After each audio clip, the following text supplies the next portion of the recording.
Welcome to Geordie Lass Doc Sass. One day, a Geordie and a Canadian walk into a bar and decide to start a podcast about relationships, and what a topic that is. No subjects are off limits. Get in touch today with us at geordielass.com or email info@geordielass.com and let us know what you think and what we should talk about. Welcome to the podcast. And welcome everybody. Hey, hello everyone. Hello. How's it going? Oh, it's good. My hands are so freezing. My little Mediterranean beauty. Oh, God, listen, this olive oil, I tell you, like my skin. What? Beautiful.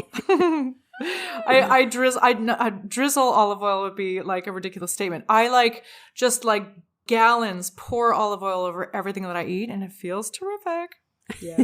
But one side of my body is like overheating and nearly burning because I've got this like space heater right beside me. And then the other part of my body the other half is completely freezing. So 'tis winter without central heating, everyone. Just giving you my weekly update. We'll have to rotate you mid-show. Yes. That's like a very rotisserie true. chicken. Like a chicken. That's exactly. No. I do feel like the chicken where the rotating function has just stopped. Yeah. I'm going to get a little too overseared on one side. Oh. So you sent me on a mission to see About a Boy, the film with Hugh Grant. That was your last week. Yes, and? Yeah. Well, I didn't because I'm too cheap. I no longer have Apple TV and it's not on Netflix. But I did, not only did I watch some trailers, but I also read this synopsis, this article that was written mid-pandemic that said, we have a lot to learn from this movie from 2002, which is no man is an island. Like this whole sort of like, we're just an island thing. And people quickly learned through the pandemic that like island living is not fun anymore. We want to have connection and to get vulnerable and stuff. Yeah, and that was exactly the message. That was the message. So, getting a little less independent. Yes. And little shout out for Sarah's course, right? Because you sent me a little bit of a little free taster of some of your modules, and I have a little bit of an avoidant part of my attachment style. And it's time to just get over my independence and give it up a little bit and start to lean in and build community. So, yes. Well, I'm glad it's having an impact. Yeah. Thanks, Coach Sarah. Yeah. You are most welcome anytime. Yeah. So turning it over to the relationship news, the desk of love. What's going on? Well, as ever on the desk of love, we like to make you all feel normal and well-adjusted as much as possible. Oh, we definitely need that. So today, I'm going to share with you 7 issues that all couples have while watching TV together. Okay. Just so we can all feel normal about some of those discussions and challenges that may go on whilst we're on the couch with a Netflix moment. And it makes you want to have separate TVs, right? Because it's so freaking annoying. Okay. All right. So tell me, what's normal? This sounds great. I definitely recognize myself in some of this. So here we go. So 7 issues that couples are facing whilst watching TV together. So the first issue is infidelity. Okay. Like cheating with you on the TV? Yeah. Exactly like porn? Like no. Oh, okay. We know where your mind's at. Always. No, sexy Anna, that's not where we're at today. Oh, man. So no, we are talking about when you go to bed early and your partner stays up late and they lie to you about skipping on to the next episode. Oh. So if you guys are watching Game of Thrones together and you're on episode like whatever. Yeah. Oh my God. And your partner carries on watching without you. Sly skullduggery. Oof. Damn. There'd be words. I tell you, there would be words. Can you imagine if they start doing spoilers? Oh yeah. Well, this is going to happen. Can you imagine? Okay. Well, I have heard of people who actually lied and said that they hadn't watched it. Oh. and then you go on and it kind of tells you where you're at, or you can see which episodes have been played. Oh, of course. On some players.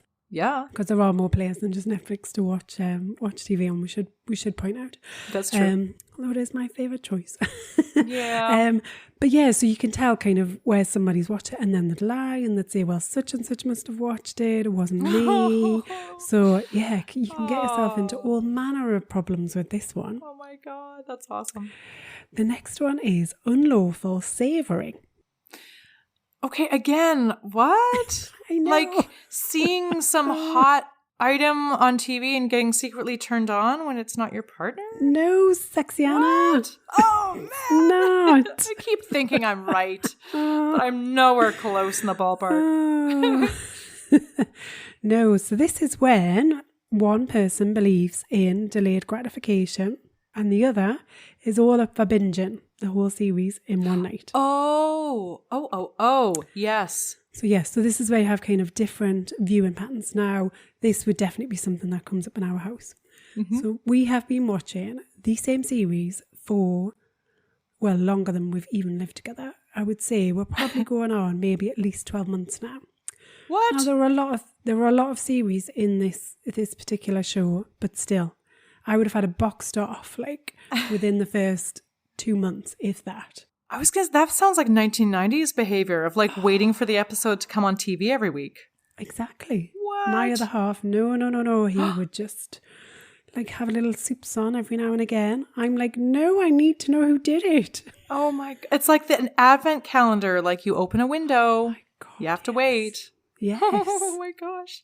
Exactly. Wow. Oh. So yeah, so guilty as charged. We do have some separate viewing ideas when it comes to binge or not to binge. Mm-hmm, mm-hmm.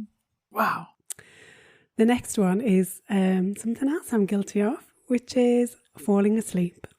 Oh, I do that all the time. Man. So the other day I had to watch the programme that we've been watching. Mm-hmm. I had to watch the end of it whilst I was having my breakfast the next day so we could get TV lined up for that night. Yes, I do that all the time. I'd nodded off. Oh, actually, that makes me really sad. My ex actually, I think it really, really riled him up because it really made him feel like I didn't care. But I have like borderline narcolepsy. Like I have. That's what I said last night. Right? I've just got narcolepsy. It's not my fault. No. Man, I do have to say my ex really did. He really put up with a lot because I would just fall asleep. And then I would be like, wake up like 3/4 of the way through and be like, tell me what happened. I'd be like, rewind it. Oh, well, so you're worse than I am. Gosh, aren't you a challenge to live with, Sarah? God. No, I tend to fall asleep towards the end. So then when we wake up and the credits are rolling, I can just kind of say, right, I'll catch up again tomorrow. Oh. So yeah, got it covered. We haven't fallen out about that yet anyway. Mm-hmm. Oh, there's always time. There is time. Number 4, also in connection with falling asleep, is yelling at each other for falling asleep. Oh, yeah. So those words that come out, are your eyes open? I can see you fluttering. Yep. Mm-hmm.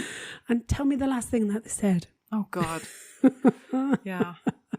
That was a useless case with me. It was very clear that I'd fallen asleep. Like, there's not even totally. Mm-hmm. So issue number 5, pausing the program. Oh my God. I'm having flashbacks. Yes.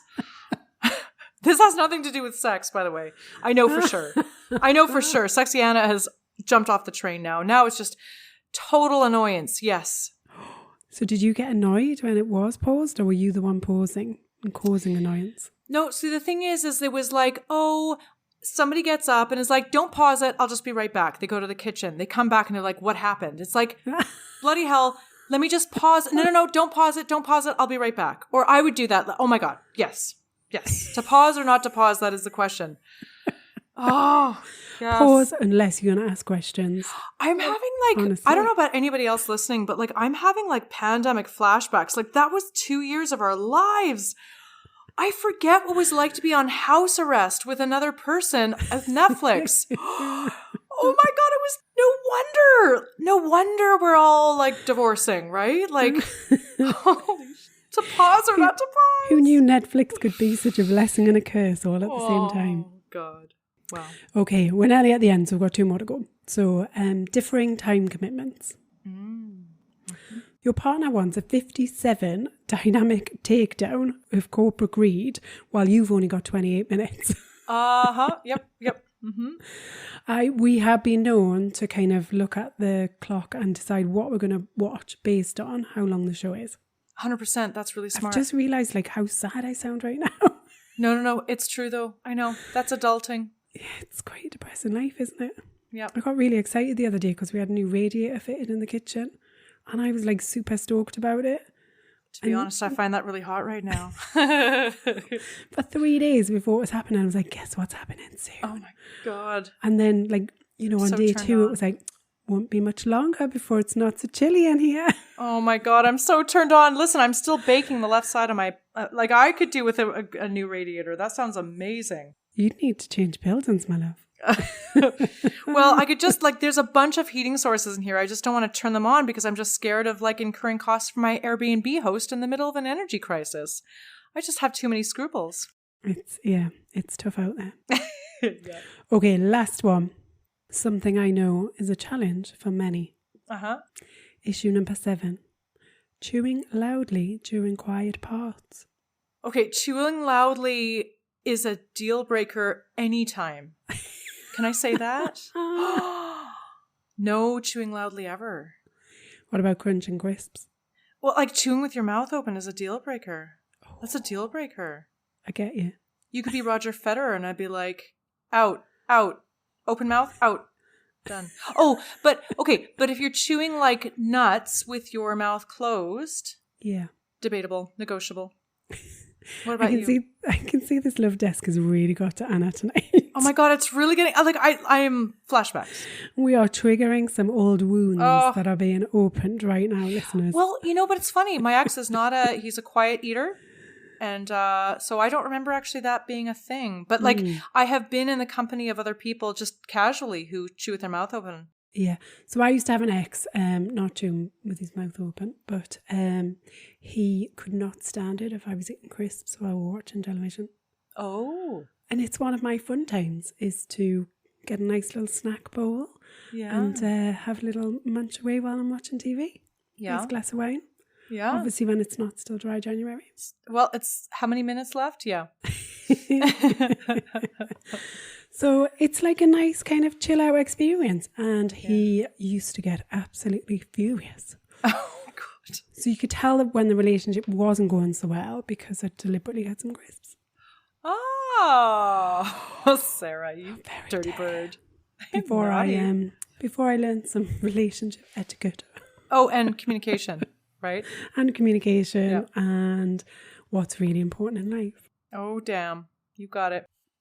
So yeah, they are the 7 issues that we are all facing, and the struggle is real, my friends. It is. It is. And I wish you good luck. If you have any better luck than I did, dispatch in. Oh, yes. Nice. So, shall we hop along to a hot topic? Oh, let's do that.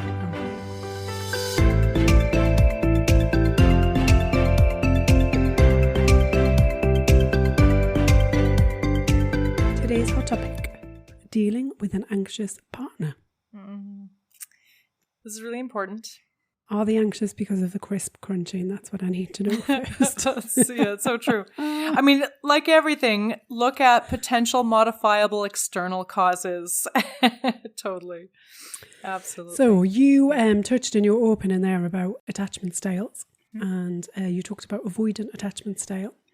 But one of the other attachment styles is actually an anxious attachment style. And can generally arise when we have the bonds that we form when we're young between our parents or caregivers, then often translate into how we form bonds as adults in adult relationships. So I think it's useful to kind of know at this point that those attachment styles are they're like anything in life. It's guidance. It's not a kind of clear-cut black and white, this is who you are, you'll stay that way forever. Often it's kind of a predominant style, but it might be that some relationships you can form better attachments than others. So it might be whether that's the type of relationship or the person that you're forming a relationship with. We're too complex to kind of narrow things down to boxes. But that said, it can be really, really useful to recognise where we've got some tendencies that play out in relationships and where we have certain reactions to things that may happen in the relationship or things that our partner do that then kind of bring out a certain type of behaviour.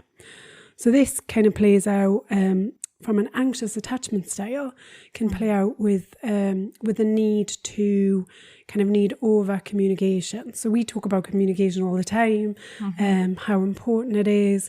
But if we are going kind of the other way and we're needing kind of an excessive amount of communication or reassurance or affirmation that things are okay, that can be a sign of, an anxious attachment style. Absolutely. Yeah, there is such a thing as a bid for too much communication that is unreasonable. Yeah. Which is true. We don't actually talk about that all that often. Yeah.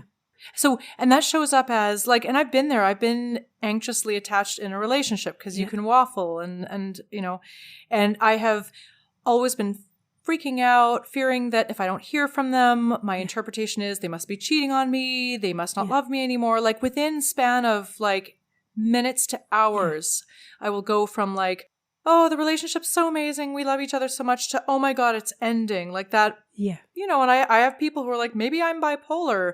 And that's a misinterpretation of this experience of having your mood and your emotions shift like storms in Jersey, which is like 4 seasons in one day. Yeah. And it can feel really tumultuous and terrible. And then you act out. Yeah. So you might be crying or screaming at them, silent treatment, passive aggressive. So the behaviors you employ will often just push somebody away. Yeah. And those behaviors that we see are often in, the direct opposite to how we're feeling inside as well. And we see that with avoidant attachment styles as well, where, people will kind of play out a certain behavior, which just, underneath, we all still have this desire to form a connection, to form a bond, to have a relationship. It somehow just gets a bit murky in the middle between that kind of, this is really the relationship that I want. I want things to be kind of going well. I want to feel happy. I want to feel secure. I want to feel safe in this relationship. And there's a bit kind of in the middle where we go just a bit weird and the behavior just gets erratic and we can't quite explain it. And it's almost like your body and mind is being taken over. And then there's kind of the bit at the end then, which results in this, what can be seen as counterproductive behavior that moves you kind of, further away from where you want to be as opposed to closer to where you want to be. And that bit in the middle where you really, at that point, you should be kind of saying, I'm not all right. I'm having these weird feelings, these weird thoughts that feel kind of out of character. I don't really understand it. Can we kind of talk about it? When you say this, it's making me react in this way. And, not without kind of, blame or claim, but just about an observation about what's going on. But often we don't do that bit. We just jump from kind of 0 to 10 in, the space of a nanosecond. And actually none of us really kind of know what's going on in that situation. Oh, yeah. Yeah. And that's the push-pull. And what we know is that avoidance, people showing up with an avoidant attachment style in that particular relationship tend to attract somebody who takes on the anxious role because it turns into the dance. Get close, push them away, want to pull them towards you, the fights, the makeups, constant drama, up and down. Yeah. And when we're stuck in that pattern, we always just blame the other person. If they didn't do that, then it wouldn't make me crazy. But yeah, I've been that. Like if only they wouldn't, if only they weren't so like, whatever. And of course, yeah. Yeah. The other thing we'll say is things like, they know that's going to wind me up. Oh my God. I've done it deliberately. Oh my God. They are deliberately messing with my mind right now. Yeah. Yeah. And like everything, like the key is there's a little bit of bucket A and a little bit of bucket B. Like we know for sure that, and listen, we choose the people to have the relation, like we set up the dynamic. We're gaming the whole system, right? To reinforce messages. If you're anxiously attached in your relationship, you fundamentally don't believe that you deserve love and unconditional love, and you believe you're going to be rejected. And, hell, if I don't make a situation where I get rejected, because if you keep going down that road, that's exactly what's going to happen. Yeah, absolutely. Yeah. And it's the same with an avoidant attachment style as well. You're creating a situation where you don't need to attach to people because the underlying kind of message is very similar. Yeah, it is very similar. But, Your partner does have a role to play. So if you feel very anxious, it's very likely that you are with an avoidantly attached. You're not likely with a securely attached person. Sometimes not. True, but generally, like, those feelings of anxiety might show up, and your person might employ some more effective communication strategies to help to reassure you. And we should never depend on that. But if you're really feeling your anxiety flaring like I do, I'm very likely dating somebody who's avoidantly attached, very likely. But so there's something, on their shoulders of responsibility, but there's a lot on mine. There's a lot that I need to do differently if I'm showing up anxiously attached. So let's say that because the hot topic is all about kind of, what can we do as a partner in that situation? So how best, so we've just kind of talked about some of the types of behaviour that may come up. So if we notice that there's kind of, weird fluctuations in behaviour, there's a real need to kind of have a control, a desire to know what's going on, this kind of need for information about what's happening, checking arrangements, checking where you are, if there's not a response to a text message, instantly kind of, following up and having repeated messages, so you can kind of spot the anxious behaviour. So if I'm the partner in that situation, what are kind of some of the ways that we can start to address this and to support the other person? Yeah, because ultimately the other person has to do a lot of work to ground themselves emotionally but the first thing is boundaries, very strong boundaries, which is, I get you're feeling really upset, but you can't treat somebody like that. You can't treat me like that. And these are my limits. But, that plus compassionate, affectionate communication and being as forthright as you can be. Like, none of us can be 100% reliable and predictable, but, to sort of be fair and to not withhold communication to, torture somebody is. So I would say boundary setting, very clear, predictable communication, and compassion. Yeah. What about you? So I think, picking up on your point about the person who's actually feeling kind of the anxiety and saying they have a part to play and they, should look at kind of where some of their things are coming from. It's equally as important for us as the partner to say, okay, what part am I playing in this? Because there's always a responsibility on both sides. So, what is it that I'm doing? And also then what is my reaction when my partner behaves like that? Where do I instantly go to? It's true. Because there'll be a place that you go to that, and whether that is withholding communication or going, do you know what, I'm going to deal with that later. I'm not going to bother replying. Yeah, totally. Which will inflame the situation. And we can understand why people do that. I get it. It's kind of like, do you know what? This just feels like too much. I can't deal with it right now. I'm going to press the pause button. I'm not going to respond. But equally, we know that that's something that's going to inflame the situation. So I think, looking at the part that you're playing, I would also then look at, okay, if I want to show up differently in my relationship, if I want to 100% support my partner in this, and I know that there's something that they need some help with, how can I do that? What do I think is the best remedy in this situation? Right. What I think about is what would a securely attached person do? And because I'm not very securely attached, or that's the lowest part of my attachment style. That's the lowest bar, the smallest bar in my attachment style.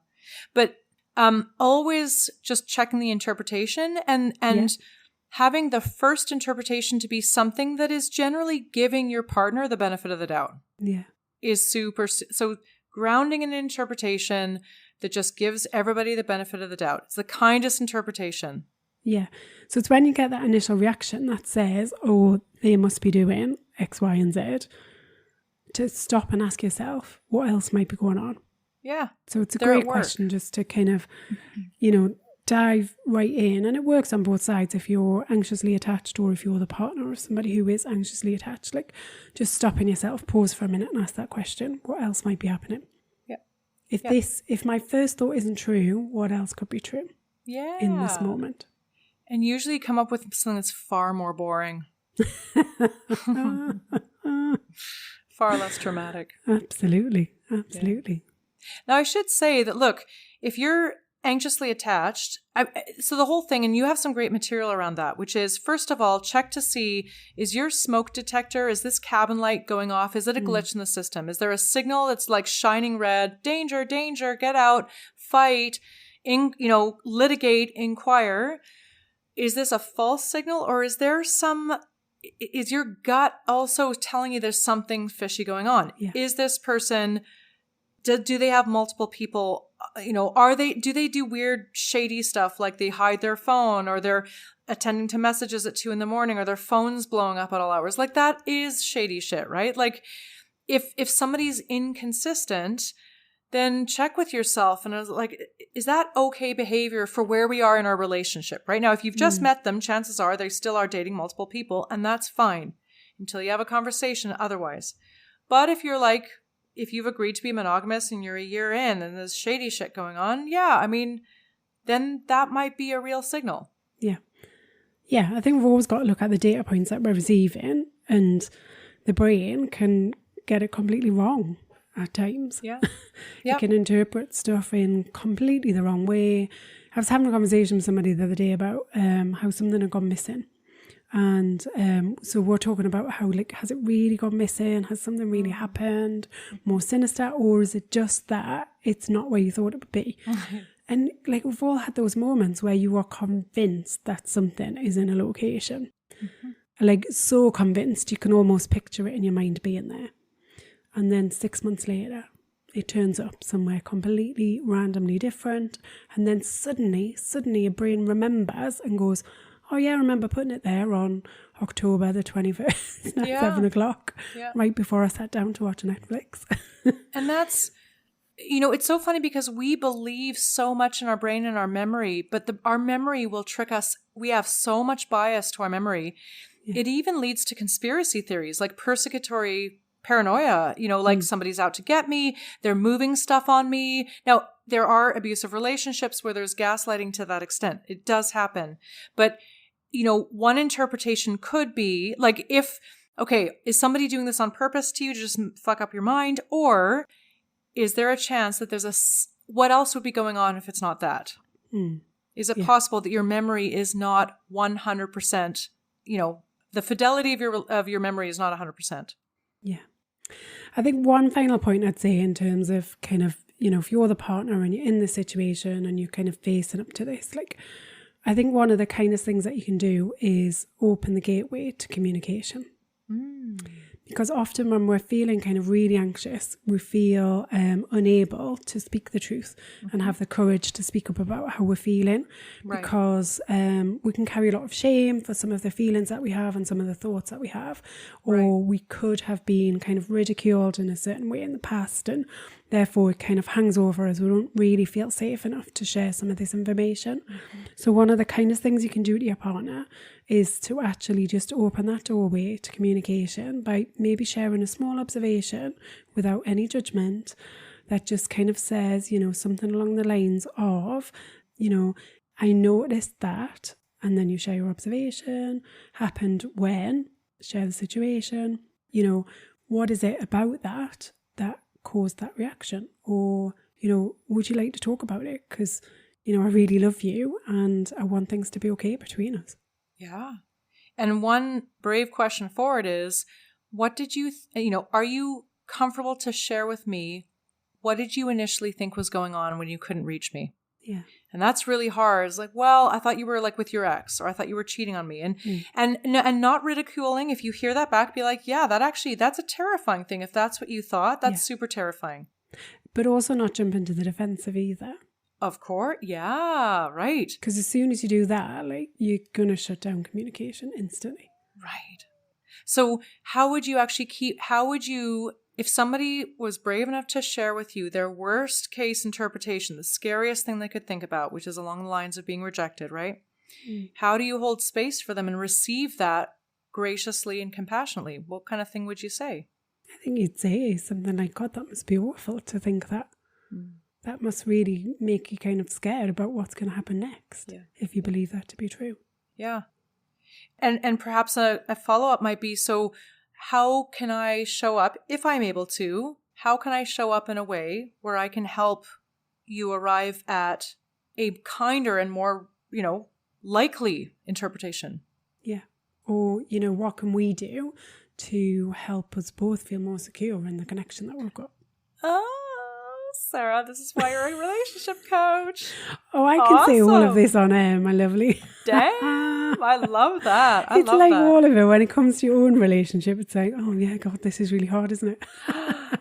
But that just makes me excited for the relationship of the future, because I'm like, man, I'd love to practice that line. Wouldn't that be a great conversation? I think, do you know what? Like we always say in relationships, it takes a lot of courage to kind of step outside of the norm, to admit how we're feeling about things, to share some of these irregularities that kind of pop up into the brain every so often. It takes a lot, but it is two-sided. We've got to give people the space to be able to do some of this. We've got to make people feel safe and secure to share this stuff with us. So we really got to consider the reactions that we give back and how we support our other half when we're in some of these more testing times, and we've got to, got to be kind of there for each other. Absolutely. Oh, thanks, Sarah. That was great. Being in love and squishiness again. Oh, yeah. Well, squishy, because 'tis the season. It is just after the holidays, so. Do you know, I'm so annoyed. Like, dry January, everyone's sleeping better, like just generally feeling better, losing loads of weight, saving loads of money. None of that happens to me. Oh, not even the saving money? Well, probably that bit, but yeah. I'm sure I found something else to spend it on instead. All right, yeah, of course. But yeah, like I get on the scales quite regularly and ain't nothing shifting. Oh man, that wine. Ugh, yeah. It's fine. It's healthier than we thought. I know that it's good for me, so I don't need the scales to tell me so. There you go. You're right. You're right. It's all fine. I think maybe a little bit of weight loss would have been nice though. All right, a little bit, right? A little bit of a just better a little sleep. bit, universe. What's happening? I know, totally. Gosh, cruel. Alrighty, shall we take a question? Oh yeah, let's go for it. Okay.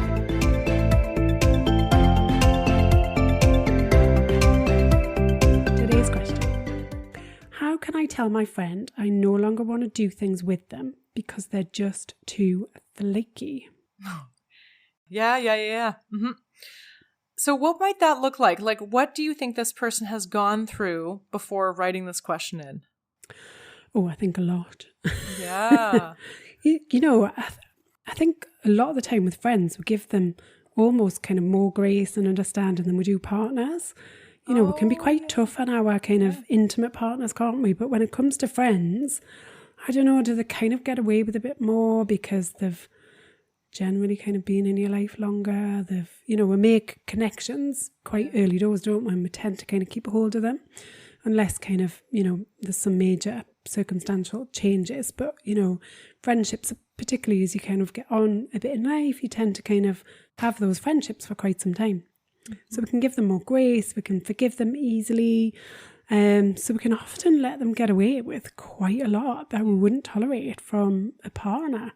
And that's, I spend a lot of coaching time, identifying relationships where there's major boundary violations because, it's kind of like there's this legacy effect where people met us when we had no boundaries and we put up with anything. You're right. And we keep these relationships around when really there's more and more and more conflict because this is no longer respectful. We're putting up with behavior that's far from respectful. Yeah. Although I did see, I saw a reel the other night and I sent it to one of my friends actually, where this girl was kind of like, she was all dressed up, ready to go out, ready to party, full makeup on, full, dress, ready to go. And then the caption was, when you get a message from your bestie at the last minute and tells you that you can no longer go out. And then all of a sudden, so then this woman starts transforming, she's dancing about, she's taking off her makeup, she's getting her pajamas on, she's getting down on the couch, pours a glass of wine, gets the pizza out, switches on the TV. Woohoo! Yeah. So there can be times, and it was like, tell me that you're kind of not, it was something about tell me you're over 30 or kind of when your best friend cancels and you're over 30, something like that. Yeah. So like totally different reaction. So there can be times when actually you're okay with it and you're kind of like, yeah, that's fine. You know, I don't mind. I wasn't that bothered about going out anyway. I'm kind of, it's come at the right time because, you know, maybe I've been super busy and it was kind of like a welcome break. But I guess the challenge is when this is a type of behaviour that's kind of on rinse and repeat, like we're always making arrangements, you always let me down at the last minute, you always pull out. And with that comes quite a lot of feelings and kind of, you know, we just talked there about interpretations that happen in relationships, no different in friendships, right? So then we interpret that as, you don't want to spend time with me, like you don't value my company, you don't value my relationship, we haven't got a strong connection, I don't mean as much to you as you mean to me, the relationship feels very one-sided, like, and so the kind of story goes on. So we get kind of caught up in this, and some of that may or may not be true, but the point is there's something happening here that you don't like and you're no longer comfortable with, and as you say, you might have been comfortable with that in the past, but you no longer are. So something's got to give. And so what has to happen? Conversation. Yeah. And that's the hard part, right? Because a lot of this goes unsaid, unspoken, right? Yep. Well, remember, we're always in choice, right? So it's entirely up to you whether you confront it, but you still have other choices at play. So you can choose not to make arrangements with them. You know, you're in a position where you get to choose, right? Okay, do I make plans with this person? Do I accept invitations from this person? Or do I just say I can't do it? Or do you want to go completely the other end and say, actually, no, this friendship just is no longer for me. It's not serving me. It's not bringing anything to my life. It's not adding, you know, I don't get a feel good factor from it. It's more kind of draining, destructive. It's making me second guess myself. It's impacting my self-confidence, my self-esteem. Therefore, that's not something that I need in my life, and I need to put an end to it. Yeah. And even more choices about the how. And actually, I frequently coach folks about, you know, sort of helping them to find a really powerful choice through. A lot of us will opt for the quiet quitting ghosting technique of just kind of easing ourselves out of a relationship and hoping that maybe we can just exit without anybody noticing, which, and to be honest, there are some relationships where people, as they go through all their choices, they're like, this one I choose. I don't have energy to actually have a conversation about why. And I know that if I brought them up, the person would be super defensive and I don't have that energy right now. Sure. Ghost them, you know? But if you're just doing it because you think you don't have any other option, you know, that person might eventually be like, hey, why don't you ring me anymore? Like, we used to be good mates. Like, or do you want to go to this thing? Like, you're deluding yourself if you think you're going to make the problem go away just by ignoring it. And again, a lot of us ghost people because we think it's easy and we live in this magical realm. Like maybe the person will just get the point and leave quietly. Well, but the reality is, you know, if that relationship is naturally coming to an end anyway, maybe the other person isn't that interested. And so there may be a point where actually you just form a natural kind of split, and that's just the way it is, you know. We're not friends with everybody that we've been friends with since, you know, the day dot. Like, yes. And that's wonderful. There are some people where they do just sort of ghost, or they just naturally let a relationship fall by the wayside. They never have a conversation that says, hey, I think we're moving apart, and it works. But if you expect that person to kind of come back 2 to 3 weeks later, be like, oh, hey, as if nothing has changed, that's where you're going to have to use your words.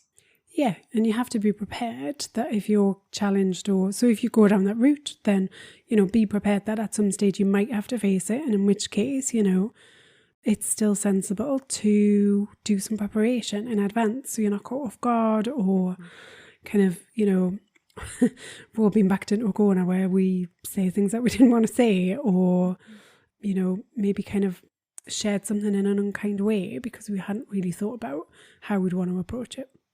That, and I find, again, whenever I'm coaching folks who are anticipating a very difficult conversation, there's a couple of things. Number one, stay on message, one message, and one message only. Remember that a boundary is it's a dot sentence. It does not require justification. If you choose to give justification, that's an option. But don't let somebody drag you off course, because then it'll dilute your message and then you'll end up stepping over your own boundary. So something like, you're always flaking. Okay, so, hey, so, I want to have a conversation with you. Timeliness is a really important value of me, and showing up when showing up for commitments and seeing commitments through is a really important value. And there have been 3 instances where you haven't shown up, and that doesn't sit right with me. So because of that, I do have to take the following action. Now, people who are late, I'm a late person trying to reform myself, or people who are flaky, they have every excuse in the book and they don't want to be challenged. So they'll be very defensive and they'll try to poke holes in your argument. Well, but this, no, but my grandmother, no, but I was late from work. Just don't be dragged off course. Bring it back to say, I hear you, but in my books, that is inconsistency and that's a values violation. So this is why I'm taking this particular course of action. Yeah.